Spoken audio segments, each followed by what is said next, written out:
Hi there, welcome back. Now in this part we'll start to learn about some of the basic settings and functions, and one of the first things that we'll be learning in this particular video relates to a setting called as flash output, which just means the power of the flash. So we'll be going inside the flash and having a look at how to change this setting, what does this setting exactly mean. But before that, I do want to point out that of course, it's not possible for me to show you different types of speed lights and all the different types of brands, because these are made by so many manufacturers.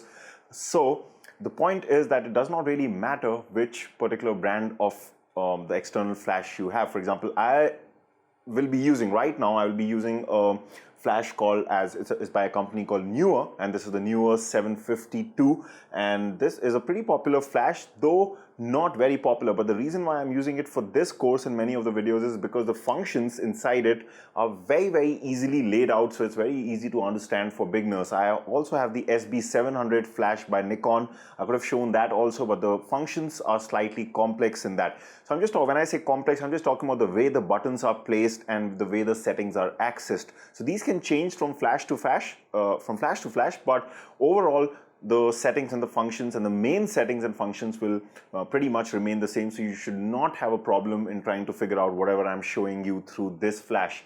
Now, even though I'm showing most of the demos on this particular Neewer flash, this is not a flash that I recommend for beginners, because right now the company that I really recommend is Godox, and you have accessed the document. You know how to access the document in which I have told you which exact flash to buy. I don't want to name that right now in this video, because we plan to have this video course for a long time, and with times my recommendation might change. So currently, according to the current market, I've given you the link to what I think is probably the best flash in the market, both in terms of budget and performance. So do check out the document.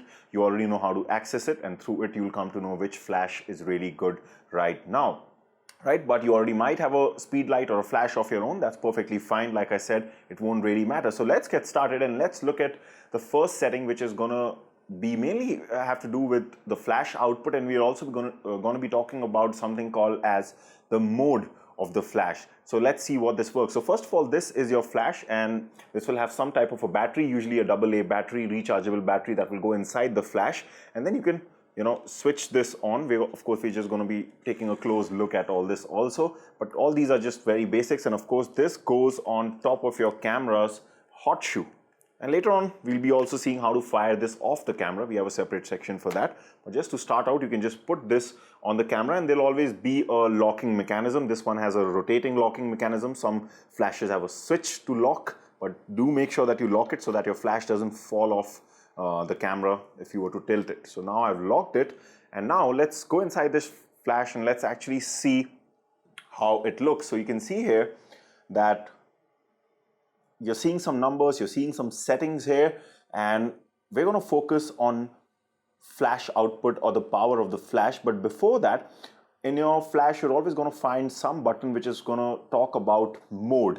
Now, what does mode mean? So the mode button is here on this Neewer flash. If I press this, what you can see is that we start to switch the number, the alphabet and the number above starts to change. And we're going to be looking at the different types of modes. But right now, we're just going to be focusing on two things. One is TTL, which means through the lens mode. And the second, if I just press it again, it shows me M, which stands for manual mode, right? So we will soon be seeing what TTL means, often referred as iTTL and ETTL in Nikon and Canon, but they all mean the same thing. So we have a separate video for TTL where we'll be talking about what exactly is TTL, how it works, and why is it beneficial to photographers. But right now, if you have this flash or whichever flash you have, if you're following this, just switch to manual. Okay, manual means that you basically have to set the power of the flash on your own through some trial and error. That's what manual mode basically means.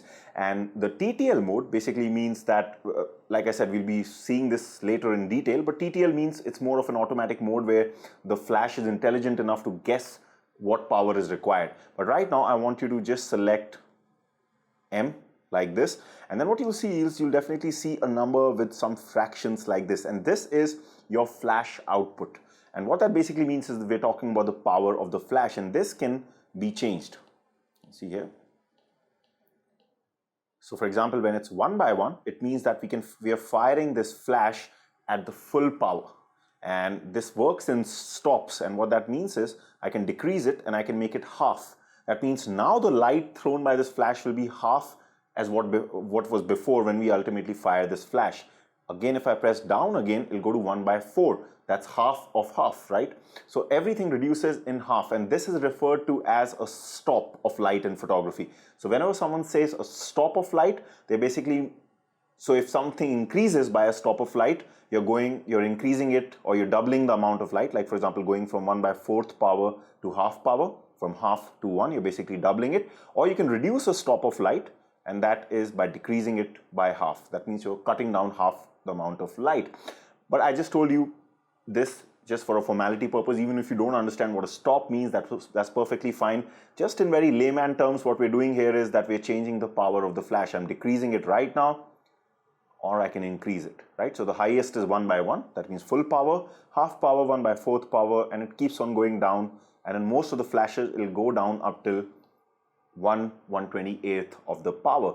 And what that basically means is there's no rocket science behind it. What we're going to do is, let's take two shots. In one, I'm going to fire the first shot at 1/1, that means full power of the flash, and then I'm going to fire the second shot at 1/128th of the power. And what we're going to find is that in the first shot there's more light because this flash is throwing more light, and in the second shot the exposure or the whole shot will look slightly dark because there is not enough light coming out of this flash. And in both the shots, I'll keep whatever settings I have set on my camera, I'll keep them constant, so that the difference only is because of the flash. And of course, later on we have a section on how these settings interact with the flash also, but right now we're just starting out. So let's just take these two shots. I'm going to take the first shot at the full power, the second shot at 1/28th power. Let's do this.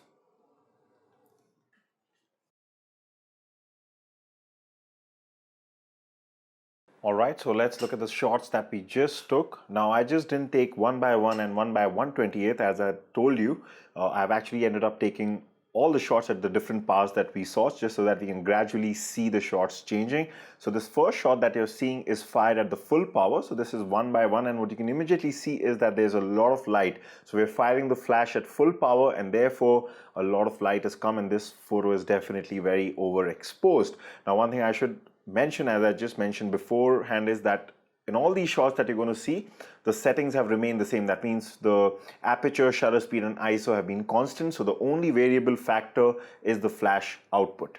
All right, so this is at 1/1. Let's reduce it by a stop of light, which is going to be half.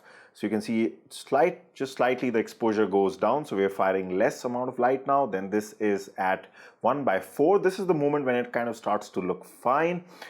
You can see, but it's still kind of overexposed, some unnecessary highlights at 1/4 of the power. Then let's go on to the next stop, which is going to be 1/8. And I think this is the time when it starts to look fine to my eye. Then we can keep on going down. Then this is at 1/16th. Then this is at 1/32th or 32nd. And this one is again a stop down, which is 1/64th.